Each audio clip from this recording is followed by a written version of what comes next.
Hello everyone and welcome to today's video. This is a lead on from the last video where I'm just going to go over some questions that we covered how to answer in the last video. So there shouldn't be anything new. This is just a couple practice questions. We're going to do 2 turning points, 2 tangents, 2 normals, and hopefully you should feel more confident by the end of this video. So as you remember from last time, when we are looking at, when we're looking at turning points, we're trying to analyze when is f prime, and this is the notation I'm going to be using. This basically means the differential of f of x, differential of f of x, which we see over here. When is the differential of f of x equal to 0 when we solve for this x? So, hopefully you should be pretty confident with how to differentiate this. Power rule, you multiply the coefficient by 2, minus 1 from the power, so that's 2x, and then here that's just going to be minus 3. So we equate this to 0 equals 2x minus 3. This means that 3 equals 2x because we just add 3 to both sides, divide by 2, we get x equals 3 over 2. So that means, if we think about what this means graphically, that there is one turning point on this function. And again, we know what a parabola is. It's going to be some kind of, I have no idea what it's going to look like. It's going to be some kind of function like this. And I know that this turning point here is going to be when x is equal to 3 over 2. It's as simple as that, nothing more to it. Now, let's move it up here. Now we have a cubic function. Now a cubic function, this one's going to look something like this, some translation of that. So that means that we're going to have 2 turning points here and here, which makes sense because when you so here, let's say we differentiated a function that was a second power of x, and we got a function that was a first power of x. Here we have a third power of x, and we differentiate that, we'll get a second power of x. So let's differentiate again, nothing too difficult here, this is really simple. What's 3 times 3? 9, 3 minus 1 is 2, 9x squared. What's 1 times 2? That's minus 1 times 2 is minus 2. What's 2 minus 1? 1. And then what's 7 times 1? That's 7. What's 1 minus 1? That's 0. So, again, that was just me verbally going through how to differentiate. Okay, now we have to actually solve a quadratic. So hopefully you should be pretty confident with the quadratic formula. We know that x equals minus b, so that's minus 2 plus minus the square root of b squared minus 4 times a times c over 2a. So minus 2 is 2 plus minus the square root of 4 minus... Ooh, I might have messed up with this question. Let's carry on.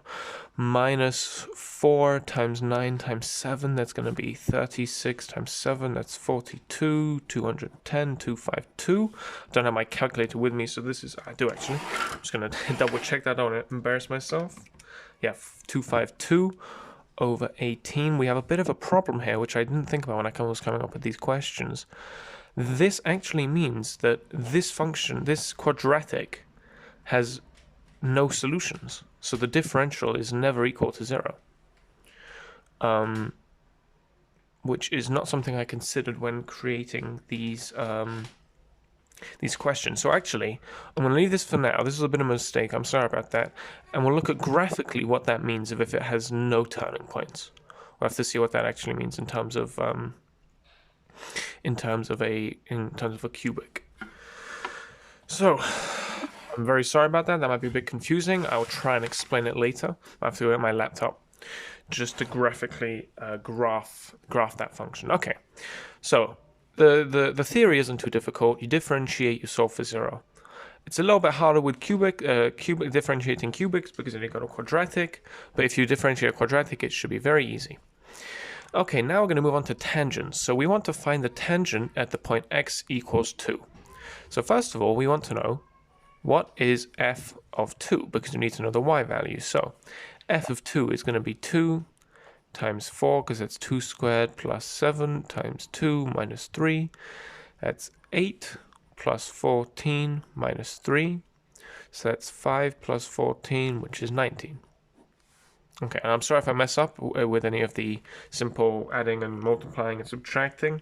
We all make mistakes, so just let me know in the comments if I made a mistake somewhere, but I'll try not to.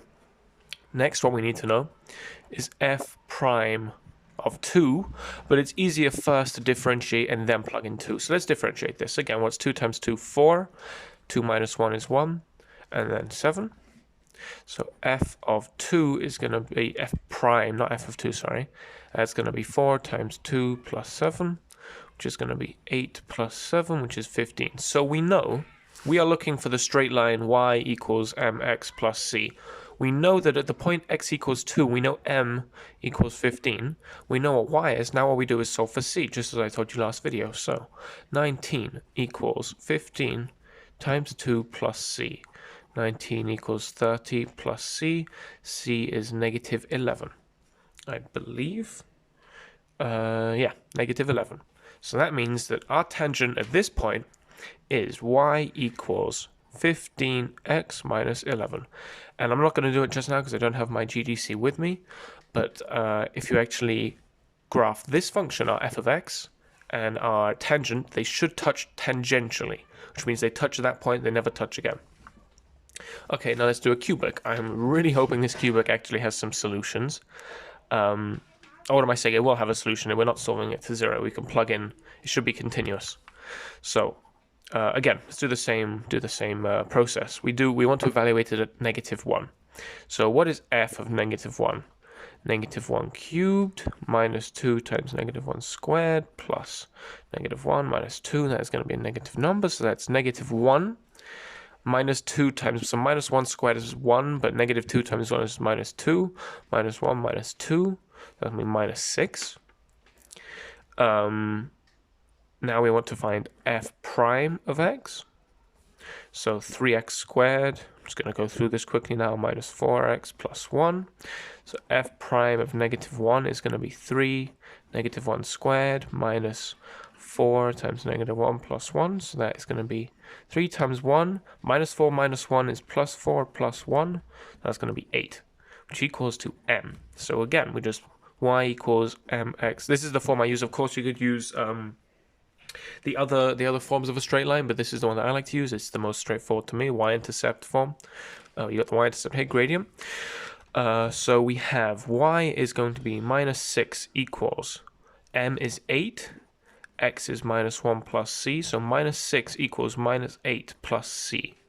So that means we add 8 to both sides. That becomes 2 equals c. So we just rewrite it as y equals 8x plus 2. You might want to factorize the 2 out there, I don't know. But again, if I made a mistake, please let me know. I'm pretty sure this is correct. Again, I won't be able to check it because I don't have my calculator with me. But yeah, again, this should touch tangentially, so this straight line should touch it. It might cross the cubic somewhere else, but it's key that at that point of the cubic, let's say, so we're evaluating a minus 1, let's say here, right? It's key that at this point it only touches it there at once. And again, you can imagine this line carries on going up. Of course it's going to touch it again there.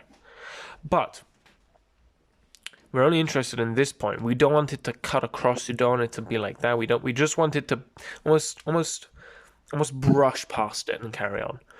So that's what it means for it to be tangential. Now we're going to look at the opposite case where it isn't tangential, and this is a normal. Now a normal is basically the perpendicular bisector. So if we have a curve, just part of a curve like this, and our tangent is like that touches it and moves on, the normal is going to cut across it. It's going to cut through it. And this angle here is going to be 90 degrees, or pi on 2 radians, however you like to think of it. If you know what radians are, don't worry. We might go over that later in another series. But for now, we're just going to focus on actually finding the normal. A normal is still, again, a straight line. So it's going to be in the form y equals mx plus c. And we're going to be doing a very similar process, except we're going to change one thing. We're going to be changing our m value. So again, let's evaluate f of 3. So that's going to be 2 times 3 minus 7. That's going to be 6 minus 7 minus 1. Now let's evaluate f prime of x. For these ones, I chose simpler functions just because it might be a bit less obvious as to what a normal, sorry, not a tangent is. So f prime, that's just going to be 2, and that makes sense because it's a straight line with a gradient 2. So the differential, the gradient, should be equal to 2 at all points. So that means that at x equals 3, it's still going to be 2. It's irrespective of x, so it's still going to be 2. But m is not equal to 2. Because we want m of our normal. M is minus 1 over f prime of 3. So it's negative 1 over the gradient at that point, which is negative 1 over 2.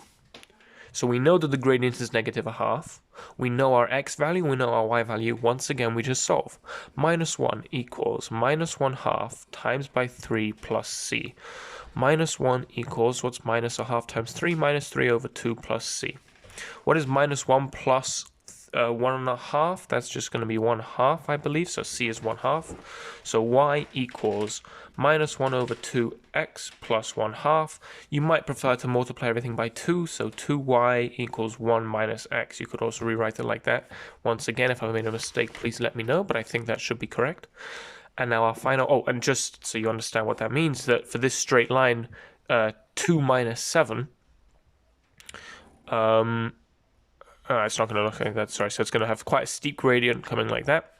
It's at 3, so it's going to be like that. It's going to be coming across like that, something like that. As you can see, if this has a positive gradient, this has a negative gradient, which makes sense because it's negative 1 over. So negative 1 over a positive is negative. And if we're doing it the other way, so let's say if we were looking at this line, and we're trying to find the normal to this line, this has a negative. So a negative 1 over a negative gradient gives you a positive, which is this. So that's just a little bit of understanding why one's going up, one's coming back down like that. Let's do our final question.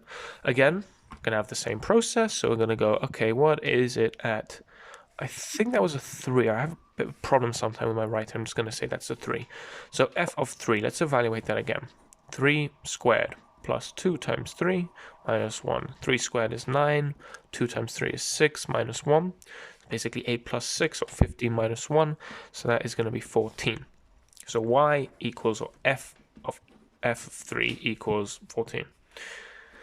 Now let's find the general formula for the differential. Again, bring down the power, minus 1. And then you have the coefficient. So 2x plus 2. Maybe you want to factor that out. Doesn't really matter because we're just going to evaluate it at f prime of 3. It's going to be 2 times 3 plus 2. So that's 8. 6 plus 2. So that means that, again, is not equal to m. M is minus 1 over 8. So that means y equals, oh, not y, let's just go straight into it. Let's just say 14 equals minus 1 over 8 times 3 plus c. So 14 equals minus 3 over 8 plus c. So that means 14 plus 3 over 8 equals c. What is 14? That's going to be 14 times 8 plus 3 over 8. What's 8 times 14? That's going to be 32, I believe. 8 times 4 is 32. Plus 80, so that's 112. I'm just going to check that. 8 times 14, 112. So that's going to be 112 over 8 equals c. So our final answer is y equals minus x over 8 plus 112 over 8. So again, multiply 8y equals 112 minus x. That's our final normal. Now I'm just going to go up and get my calculator so that we can actually understand what's happening and visually see why this original cubic had no turning point. So just give me 1 second for that.